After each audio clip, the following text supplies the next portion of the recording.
Fala, meu povo querido e amado do canal Prensados. Hoje está começando uma nova fase aqui no canal. A gente vai estrear alguns quadros, cada um vai ter um quadro. Eu vou ter meu quadro, eu vou ter o quadro dele, o Lucas vai ter o quadro dele. E o meu é esse aqui, que é o Tá Sabendo Legal. Eu vou trazer algumas curiosidades, algumas coisas aí durante a semana. Vou fazer uns vídeos bem legais. Esse aqui é o meu quadro dos guris, vai ficar para depois, aí é surpresa. Não se inscreva, antes de tudo, claro, não se esqueça de se inscrever no canal, deixar o joinha para apoiar o nosso trabalho, né? Ativa o sininho lá para vir as notificações de vídeo também, que é bem importante. E, bom, no primeiro episódio de hoje do Tá Sabendo Legal, eu resolvi contar a história da nossa cidade. Para quem não sabe, a sede do Prensados fica aqui em Porto Alegre. Uma sede muito bonita, faz bastante inveja pro Projac lá no Rio de Janeiro. Fica na capital gaúcha e hoje nós vamos falar um pouquinho dessa cidade maravilhosa, a New York dos Pampas. Estou aqui, né, a caráter, com o meu chapéu, marrão, na praça, num dia de julho, frio pra caralho. E eu tô aqui, né, porque gaúcho que é gaúcho, sai na rua até de manga comprida e manga curta, desculpa, mesmo que esteja 10 graus, 5 graus, enfim, estamos aqui. Bom, vamos lá. Para contar a história de Porto Alegre, eu preciso voltar um pouquinho no tempo, para contar bastante, assim, né? E falar um pouquinho de geografia. Para quem não sabe, né? Quer dizer, espero que vocês saibam, o Brasil foi colonizado pelos portugueses, óbvio, e os portugueses, eles tinham um sistema onde eles só trabalhavam com navegação. Não tinha avião naquela época, e para chegar a pé demorava muito, e o barco era novidade. Então, todos os suprimentos, materiais que precisavam para nova terra, para o Brasil, para nova colônia, precisava vir de barco. O problema é que para chegar nessa região aqui de Porto Alegre, que é mais ou menos assim, ali de Laguna até a colônia de Sacramento, que fica no Uruguai, é basicamente um retão. São 650 quilômetros de costa, onde não tem entrada, não tem porto natural, não tem baía, não tem absolutamente nada. É um retão. E para abastecer essas colônias aqui do fundo, aqui, né, no caso a colônia de Sacramento, onde Portugal pegou na mão grande no Tratado de Tordesilhas, era bem difícil. Tinha que vir a pé. E quem vinha a pé eram esses tropeiros, porque como essa colônia ela precisava de suprimentos, precisava ser abastecida, o que Portugal fez? Portugal estabeleceu ali em Laguna, em Santa Catarina, um lugar muito bonito até, uma espécie de base, onde os suprimentos eles vinham ali de Laguna e eram conduzidos a pé por tropeiros até a colônia de Sacramento. Era um terrão ali, uma reta de 660 km na costa, então tinha que ir de a pé, não tinha o que fazer. Era muito difícil vir de navio. Porém, ali por 1732 mais ou menos, alguns tropeiros conseguiram encontrar uma entrada. E funcionava mais ou menos assim. Ali, mais ou menos na entrada da Lagoa dos Patos, eles entravam, subiam, iam até a afluente do rio Jacuí e seguiam em direção oeste. Foi aí que eles chegaram aonde hoje é o Lago Guaíba. Um desses tropeiros era um tal de Jerônimo de Ornelas, o GG. Ele se estabeleceu ali mais ou menos no Morro Santana, ali, em 1732, nessa época. E, bom, ele criava gado, ele tinha um sítio ali, certo? Ficou no Morro Santana por causa da vista, né? Ali pro Guaíba, e ficou ali, se estabeleceu ali. Aqui tá começando a chover. Tá bem bom, Vini. E embaixo de chuva pra vocês, mas enfim. Em 1732 ele se estabelece ali, e em 1744 ele consegue uma sesmaria do governo português. Para quem não sabe, sesmaria é uma espécie de carta que o governo português dava para conseguir um espaço de terra nas novas colônias. Porque eles precisavam colonizar, então tinha gente que queria comprar essas terras. E um desses caras foi o Jerônimo de Ornelas. E ele ficou ali em 1704, tinha uma vista, era um lugar lindo, como é ainda hoje, né? Mas hoje tem toda essa coisa da população ali, tem a urbanização. Era um lugar maravilhoso. Em 1750, mais ou menos, é estabelecido o Tratado de Madrid. O Tratado de Madrid, ele basicamente reestabelecia a nova fronteira, que tinha o Tratado de Tordesilhas, daí tinha uma linha que dividia o lado espanhol e o lado português, e em 1750 veio o Tratado de Madrid, e aí cria-se uma nova fronteira. O que acontecia? No oeste do Rio Grande do Sul tinha os 7 povos das missões, E esses 7 povos das missões, eles iam ser retirados para a entrada de famílias açorianas que vinham da ilha dos Açores, que já não tinha mais nenhum recurso, Portugal não tinha mais como explorar, os caras estavam bem na merda lá. Não, manda pro oeste do Rio Grande do Sul. E eles vieram de navio, dizem que é 60 casais, mas na verdade eram 400 pessoas, né? Porque tinha os filhos, os agregados, cunhados, certo, né? Que vieram no navio. Tá ficando frio aí. Mas enfim, aí eles vieram, entraram, fizeram todo aquele caminho, Lagoa dos Patos, Rio Jacuí e entraram.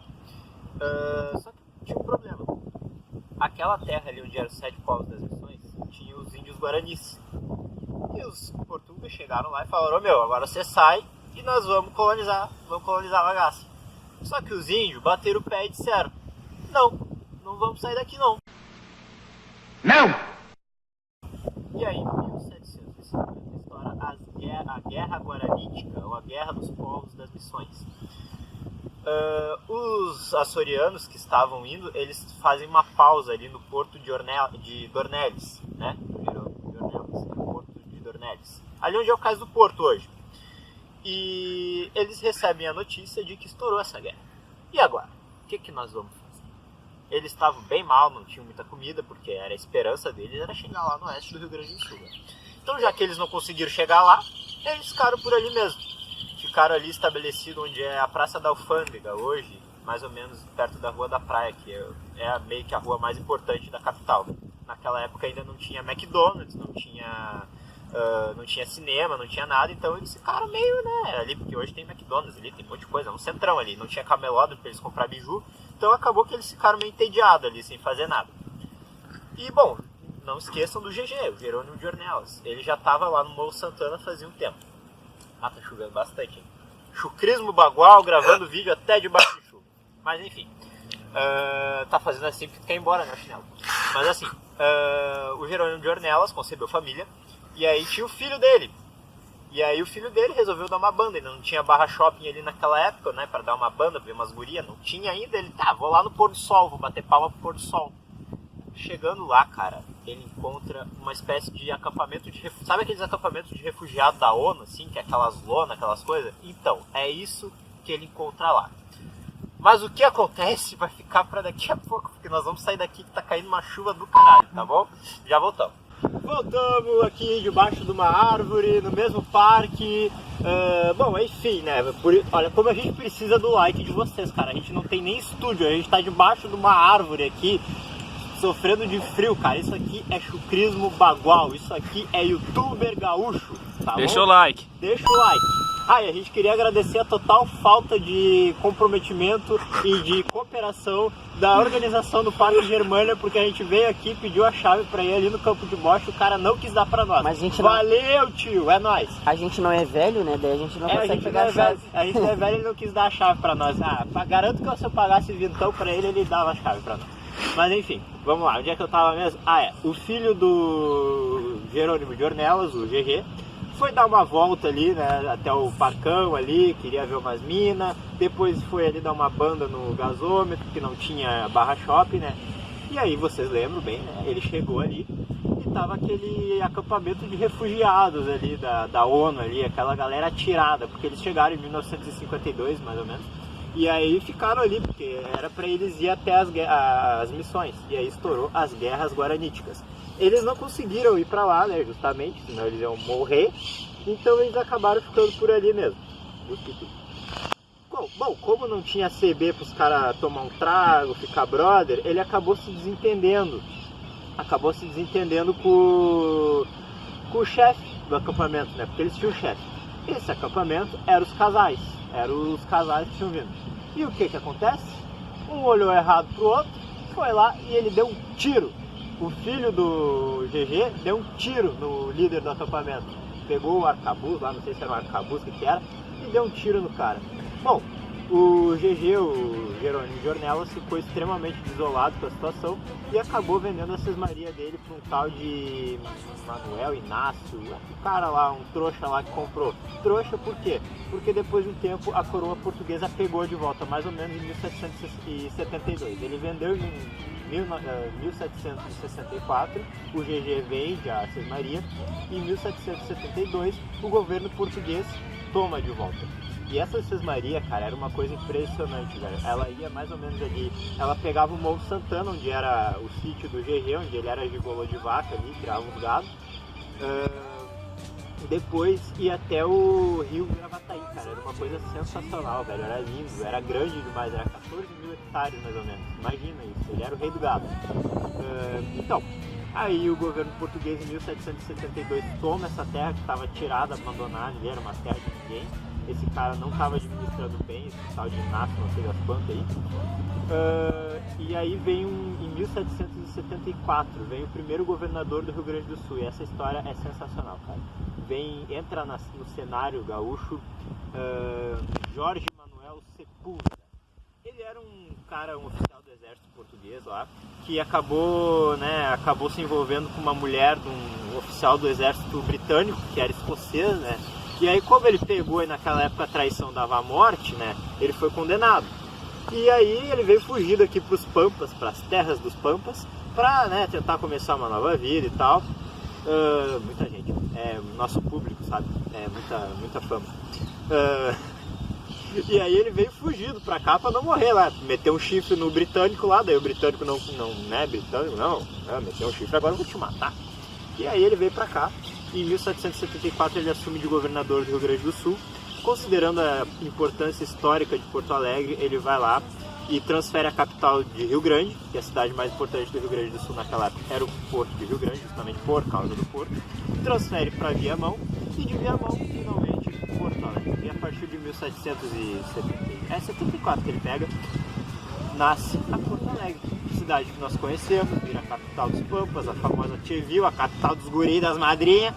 E aí vai se desenrolando, e hoje a Porto Alegre é essa cidade maravilhosa que a gente conhece, que tem uma população peculiar. O centro de Porto Alegre é o lugar mais bizarro do Brasil, né?